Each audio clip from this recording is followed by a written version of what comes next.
मात्र मी एक गोष्ट पुन्हा आपल्याला सगळ्यांना सांगेन, जर कोणी कुठल्या गोष्टीमध्ये जबाबदार असेल, जर कोणी तिथं कुठंतरी वेडेवाकडे प्रकार केलेले असतील, मी आपल्याला सगळ्यांना सांगतो, विकासाची कामं करत असताना कुणी कुणाला खंडणी मागण्याचा प्रयत्न त्या ठिकाणी करू नये. माझ्या ते कानावर आल्यानंतर त्याच्यामध्ये मकोका लावायला पण मी मागं पुढं बघणार नाही. मी कुठल्याही टोकाची भूमिका घेईल. मी आधीच देवेंद्रला सांगितलं होतं की मला इकडचं देत असताना त्या संदर्भामध्ये सगळ्यांनी चांगल्या कामाला साथ दिली पाहिजे. त्याच्यात कुठलंही मी अधिकारी पण बघणार आहेत. काही अधिकारी इथं बरेच वर्ष राहिलेले आहेत, त्याच्यामध्ये पण मी दुरुस्ती करणार आहे. मी सुरुवातीला सांगितलं मी भेदभाव करत नाही, पण ज्या चुकीच्या पद्धती पूर्वांपार चालत आलेल्या आहेत त्याला कुठंतरी आळा घातलाच गेला पाहिजे. जर चालत आलेले असतील तर कुणी त्याच्यामध्ये मी म्हणेल ते, कारण आम्ही बघतो कधी कधी टीव्हीला वगैरे दाखवलं जातं चॅनलला, कुणी रिव्हॉल्वर काढतं, वर काही रिव्हॉल्वर उडवतात, कुणी इथं रिव्हॉल्वर वगैरे लावून फिरतात. मी डिपार्टमेंटला सांगणार आहे, जे कुणी वर रिव्हॉल्वर वाहून फिरेल त्याचं लायसन कॅन्सल करायचं. रिव्हॉल्वर हे तुमच्या स्वसंरक्षणाकरता किंवा तुम्ही वस्तीवर राहत असेल तर 12 बोर किंवा सिंगल बोर जे काही तुम्हाला घ्यायचं आहे ते तुम्ही घरामध्ये ठेवली पाहिजे. तिथं त्याचा वापर त्या बाबतीमध्ये केला पाहिजे.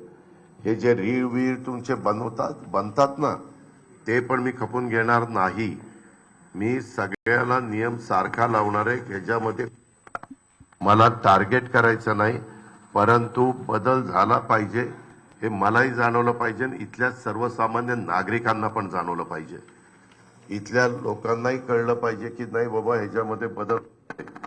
आणि मी पुन्हा राष्ट्रवादी काँग्रेस पक्षाच्या कार्यकर्त्यांना सांगतो, महिला भगिनींना सांगतो, सगळ्या माझ्या तरुण कार्यकर्त्यांना सांगतो, वडीलधाऱ्यांना सांगतो, आपलं स्वतःचं चारित्र्य स्वच्छ ठेवा. आपली प्रतिमा जनमानसामध्ये चांगली ठेवा. चुकीच्या प्रवृत्तीची लोक आपल्या आजूबाजूला अजिबात राहता कामा नये. त्या संदर्भामध्ये पण काळजी सगळ्यांनी त्या बाबतीमध्ये घ्या. उद्याच्याला कुठल्या बाबतीमध्ये मला जर कळलं तर मी पोलिसांना तिथं सांगणार आहे. राजकीय हस्तक्षेप पोलीस लोक करत असताना मी होऊन देणार नाही. महायुतीच्या कुणाकडच्याकडनंच होऊन देणार नाही. मी देवेंद्रजींना, एकनाथरावांना पण विनंती करणार आहे की बाबा तिथं आपण अन्याय कुणावर होऊन द्यायचा नाही, परंतु त्याच्यातनं कुणी भरडला पण जाता कामा नये. पण जो तुमच्या माझ्या जवळचा असेल आणि तो चुकीचा वागत असेल, आणि हे 9चे 9 दिवस नाही, हे सातत्य पुढे राहिलं पाहिजे. पुढच्या वेळेस येताना मी मुक्कामाच्या तयारीने येईल. मी आल्यानंतर कामं वेगवेगळ्या भागात चाललेली आहेत त्याची पाहणी करीन. आज मला काही लोकांनी निवेदन दिलेले आहेत, त्या निवेदनाची मी नोंद घेईन. त्याच्या संदर्भामध्ये तुम्ही ते 25-15 अमके तमके 10 लाख द्या, 5 द्या, ह्या चिरीमिरी वाटायला मी तिथं आलेलो नाहीये. दिलेले पैसे ते आमदार निधीचे असतील, ते खासदार निधीचे असतील, ते जिल्हा वार्षिक योजनेचे असतील किंवा ते राज्य सरकारचे असतील, त्याच्या संदर्भामध्ये त्या सगळ्याचा व्यवस्थितपणे खर्च त्या बाबतीमध्ये झाला पाहिजे. आता जे काही स्टेटमेंट कुणाकुणाची चाललेली आहे त्याच्यात किती तथ्य आहे, किती सत्य आहे, किती असत्य आहे, त्याच्याबद्दलची चौकशी त्या ठिकाणी करू. प्रत्येकाला आपली भूमिका मांडण्याचा अधिकार घटनेचे शिल्पकार डॉक्टर बाबासाहेब आंबेडकरांनी दिलेला आहे, संविधानाने दिलेला आहे, कायद्याने दिलेला आहे आणि घटनेने दिलेलं आहे. त्याबद्दल दुमत कोणाचंच असायचं कारण नाही. पण उगीच नुसतं मी आलो की मला भला मोठा हार द्यायचा, मला बुके द्यायचा, मला मूर्त्या द्यायच्या, पांडुरंगाची द्यायची, विठ्ठलाची द्यायची, पण त्यांनी काय सांगितलंय ते पण डोळ्यात समोर ठेवा ना. साधू संतांचे काय विचार आहेत, इतर काय गोष्टी आहेत. आणि फार तुम्ही अपेक्षा ठरल्या, आता काय दादा आलाय, आता काय काळजी नाही, तर ते डोक्यातनं काढा. ते डोक्यातनं काढा. मी जरी तुमच्या जवळचा असलो तरी चुकीचं वागू नका. मी पुन्हा तुम्हाला सांगतोय, इथं अनेक जण माझे अनेक वर्षापासूनचे संबंध असणारे पण आहेत, काही नवे पण कार्यकर्ते आलेले आहेत, त्यांच्या ओळखी माझ्या होतील. जेवढं मी येणं जाणं माझं वाढेल त्या पद्धतीनं एकंदरीत गोष्टी वाढतील. आणि स्वच्छ प्रतिमेचे राहावा.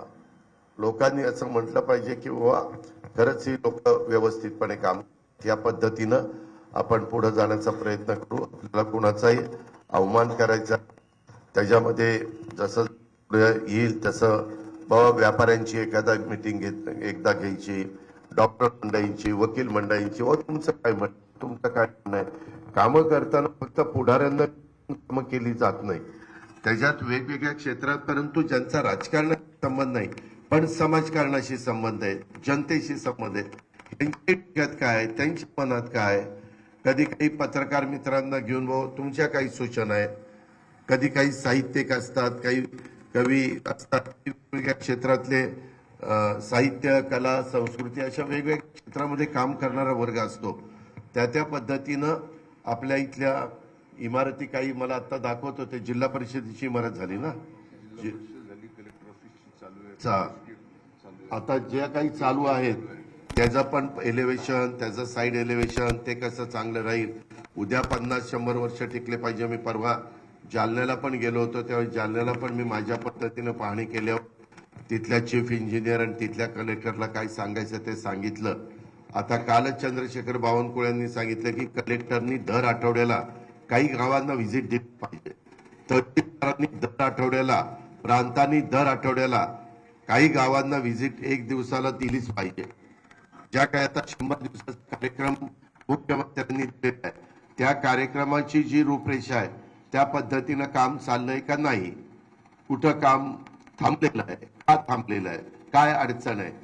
मी नुसता आदेश देणार नाही, त्यांची अडचण समजून घेणार. अडचण असेल तर ती मला दूर करावी लागेल. एक तर ते सांगून कसं चालेल. पोलिसांना इन्फ्रास्ट्रक्चर आहे का, गाड्या आहेत का, पोलीस स्टेशन आहे का, नाही का, त्यांना जेवढा स्टाफ लागतो तेवढा स्टाफ आहे का, तीच गोष्ट रेव्हेन्यू डिपार्टमेंटला, तीच गोष्ट फॉरेस्ट असेल, तीच गोष्ट पाण्याच्या योजना. आता आपल्या शहरामध्ये इथं पण निवेदन दिली, येताना योगेश पण गाडी सांगत होता, विक्रम आणि आमचा सतीश पण सांगत होता. काल कॅबिनेटच्या वेळेस धनंजयने पण सांगितलं की दादा इथं 32-36 कोटी रुपये बिल थकलंय आणि पाणी धरणामध्ये पण बीडकरांना प्यायला पाणी नाही का, तर लाईटचं बिल भरलं नाही. जसं शिस्तही लावावी लागेल नियमाप्रमाणे. आता त्याला एवढं बिल भरता येणार नाही तर त्याला हप्ते पाडायचे आहेत का, त्याच्यात दंड व्याज माफ करायचं का. त्याच्याबद्दल कालच एक मिटिंग लोकेश चंद्रा शुक्ला सचिव आहेत, लोकेश चंद्रा महावितरणचे सीएमडी आहेत, त्यांच्याबरोबर घेतली होती. जे माझ्या स्तरावर असेल ते मी माझ्या स्तरावर सोडीन, जे मुख्यमंत्र्यांच्या पर्यंत न्यावं लागेल ते मी मुख्यमंत्र्यांना सांगेन. हे सांगताना लोकप्रतिनिधींना पण विश्वासात घेईल. 2 मंत्रिमंडळात सहकारी आहेत तुमच्या भागातले, ते धनंजय मुंडे आणि पंकजाताई, त्यांना मी विश्वासात घेऊ. भेदभाव त्याच्यामध्ये केला जाणार नाही, पण मी जर भेदभाव नाही केला तर मी ज्यांचं काम करतो त्यांनी पण केला पाहिजे. नाही तर मी त्याचं काम करणार आणि ते आधी तिसरंच काहीतरी करणार, त्याला नाही मी खपून घेणार. मग त्याला सरळ सांगणार जर दुटप्पी वागणार असेल तर मी काम करणार नाही. मी काही साधू संत नाही, मी सरळ मार्गी आहे. मी जरूर सगळ्यांना मदत करीन. जो संख्येने कमी असेल त्याला भीती वाटत असेल की बाबा मी कसं जगायचं, मला काय आधार आहे. तुम्हाला सरकारचा आधार आहे पण आमचा आधार आहे. आम्ही इथं ते विट्टी दांडू पतंग उडवत आलेलो नाही. आम्ही इथं काम करतात, मला काम करायला आवडतं. मी सकाळी मी हेलिकॉप्टरने येणार होतो पण मी सतीशला आणि विक्रमला सांगितलं की आपण सकाळी 6ला निघू. 7:30ला बरोबर राजेश्वरला रात्री फोन केला. खरं 2 दिवसाची महत्वाची मिटिंग धनंजयची दिल्लीमध्ये. बातम्या काही चालल्यात, ह्याच्याकरता गेले त्याच्याकरता. मुख्यमंत्र्यांना मला एकत्र विचारून वेगवेगळ्या महत्वाच्या अन्न नागरी पुरवठ्याच्या मिटिंग तिथं असल्या तर त्या मंत्र्याला जावं लागतं. फायनान्सच्या मिटिंग असल्या तर मला जावं लागतं. होमच्या मिटिंग असल्या तर मंत्र्यांना जावं लागतं. नगरविकासच्या मिटिंग असल्या तर एकनाथरावांना जावं लागतं. पशुसंवर्धन आणि एन्व्हायरमेंट त्याच्या संदर्भातल्या मिटिंग असल्या तर पंकजाताईंना जावं लागतं. खरं तो निरोप धनंजयला मिळाला नाही. वास्तविक आज पण त्याच्या तिथं महत्वाच्या मिटिंग होत्या, कारण तेही महत्वाचं आहे. कारण दिल्लीतनं पैसा जास्तीत जास्त आपल्या राज्याला कसा, मग मनरेगाचा असेल, इथं विहिरी पण अशा काही महाराष्ट्रातल्या तक्रारी आहेत की दादा विहिरी नसतानाच पैसे उचलले जातात. इथल्या नाही, बाहेरच्या तक्रारी आहेत. तशा इथं होऊ नये. जर कोणाची काही कल्पना असेल तर हे किंवा जुनीच विहीर दाखवायचे, पैसे उचलायचे, असं दुसरीकडे होतं, इथं नाही. पण असं काही इन्शुरन्स, विमा, 1 रुपयात विमा आहे. जमीन कुठली दाखवली देवाची, जमीन कुठली दाखवली जाते देवस्थानची, जमीन सरकारची, पीक दुसऱ्याच आणि पैसे अकाउंटला जातात. अशा तक्रारी आहेत महाराष्ट्रातल्या, तुमच्याकडे नाही, महाराष्ट्रातल्या. त्याच्यामुळे आपण तपासणार आहे. इथं असल्या तर इथंही तपासल्या तर, कारण जेवढी आपण नीट शिस्त लावू तेवढा तुमचा फायदा होणार आहे. तुम्ही चुकीचे पायंडे बंद केले, उद्योगपती येऊन इथं गुंतवणूक करणार आहे. तुमच्याकडं काही साईट विंडमिलच्या चांगल्या आहेत, तुमच्याकडे काही साईट सोलर पॅनल बसवण्याच्या चांगल्या आहेत, तुमच्याकडे काही साईट. आमचा प्रयत्न आहे की मुंबई बीड रेल्वे पण सुरू करता येते का, तर तुमचा मुंबईशी पण पुण्याशी पण संपर्क कसा राहील. कारण दळणवळणाचा, आता मी येताना ज्या रोडने आलो तो धुळ्यावरून सोलापूर त्याला जाणारा रस्ता जवळपास तुमच्या भागातला झालेला आहे.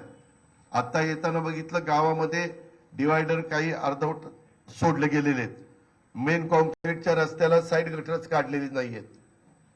काही काही ठिकाणी आता एक जेसीबी लावला तरी इथले येड्या बाबळीन घाण काढता येईल. तुम्ही इलेक्शनला उभं राहिलं तर किती खर्च करतात ते तुम्हाला माहिती. परंतु आपलं बीड शहर आहे, आपलं परळी आहे, आपलं गेवराई आहे, आपलं आष्टी पाटोदा शिरूर आहे, आपलं माजलगाव आहे, आपलं बडवणी आहे. हे आपलेपणाचे मनामध्ये येत नाही आणि त्याच्यातनं ईर्ष्या लावू ना की बाबा परळीच्या जास्त चांगलं काम होतंय का, बीड शहरातलं होतंय, गेवराईचं होतंय, आष्टी पाटोदा का माजलगावचं होतंय का केजचं होतंय, आंबेजोगाईचं होतंय. आता चांगल्या प्रकारच्या स्पर्धा कुठं कामाची क्वालिटी चांगली आहे, कुठं काय आहे. आणि बरेच जण आता काय व्हायला लागलंय, आता सत्ता आली आमच्याकडे 5 वर्षाकरता, लोकांना कळलेलं आहे. हौसे नवसे गवसे आता मला येऊन फार भेटायला लागले. लोकसभेला 3रीकडे होते, विधानसभेला 4थीकडे होते. नाही तुमचाच मग तिथे तेव्हा कुठे गेला होता, यायला माझा आहे तर नाही दादा मी युतीचा आहे. मग युतीच्या वेळेस उमेदवाराला विरोध का केला. हे असं चालणार नाही. काही दिवस तुमचं वागणं बोलणं अशांचं मी बघेन खरंच दुरुस्त होत आहेत का. कारण सरडा कसा रंग बदलतोय तशी काही एक जमात असते, सगळीकडे असते, माझ्याकडे पण आहे. ही जवळ उगवत्या सूर्याला नमस्कार करायचा, आज कुठं उगवलं इकडं. तसलं चालणार नाही. मी स्पष्टपणे सांगतोय.